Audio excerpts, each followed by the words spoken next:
We've been looking a lot at language, and I think it's probably time now to move on to the techniques.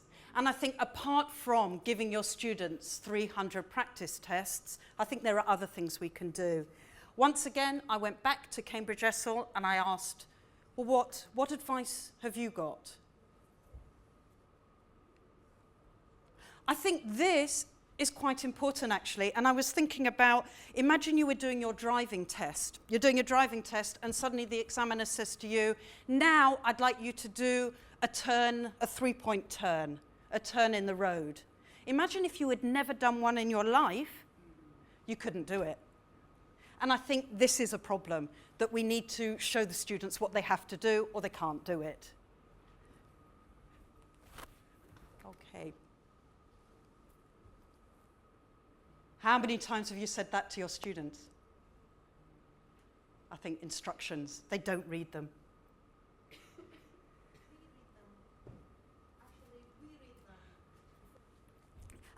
This is an interesting one because in my teaching context, some exams that students do, if they put a wrong answer, they get minus points. But in Cambridge, you don't. You can only get plus points. So students say to me, Emma, what's better, to leave a blank or make a guess? And it's obviously better to make a guess. And some of them don't realize that. They say, well, I didn't know the answer. And actually, I think younger teens have that problem. At 11 years old, I don't know the answer. And I think you do have to tell them, just put, just make a guess if you don't know. I like this one.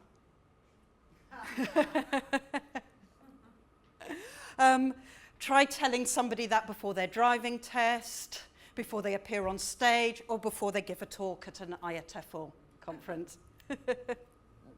Okay, very, very general advice. What I want to do now is focus in on the papers and what advice I would give you. We're going to start with the reading paper, and here's some advice.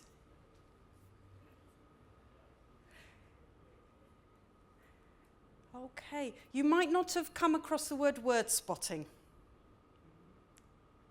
No, I'm going to demonstrate to you what word spotting is through an example. Reading part 2 in the PET exam. There are only 4 here, but you have 5 characters, and you have a description of the character. And what you have to do is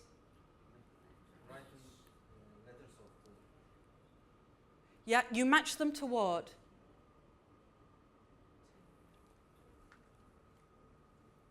Information, okay? This information here is a guide to activities in Hong Kong. So we have here 8 different events happening tonight. There's cinema, there's a disco, and then we also have some people. And we're going to ask the students to decide who goes with who. Okay.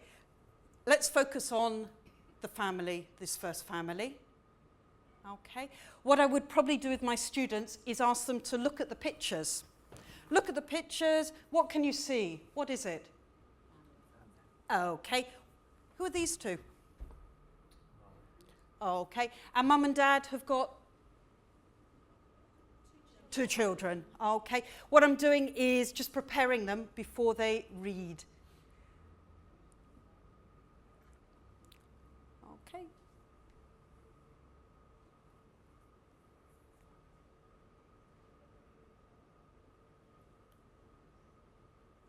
Okay.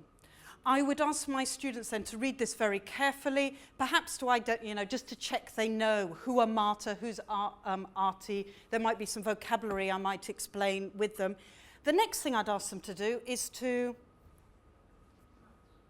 No, I'm not going to ask them to match yet.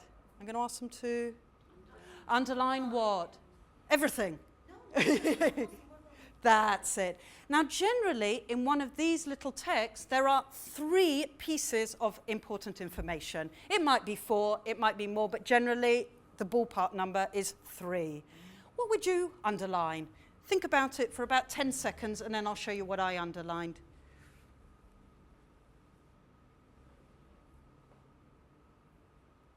I'm asking, what do Marta and Artie want to do and not want to do?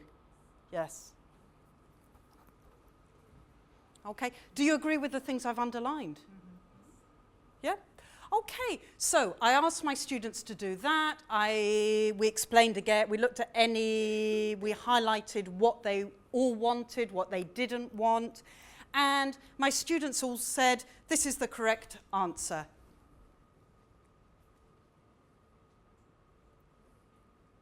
Why did they say this was the correct answer?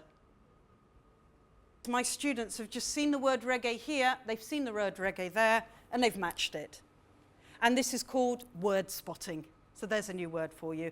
And they do it because it's just much, much easier. And we have to train them not to.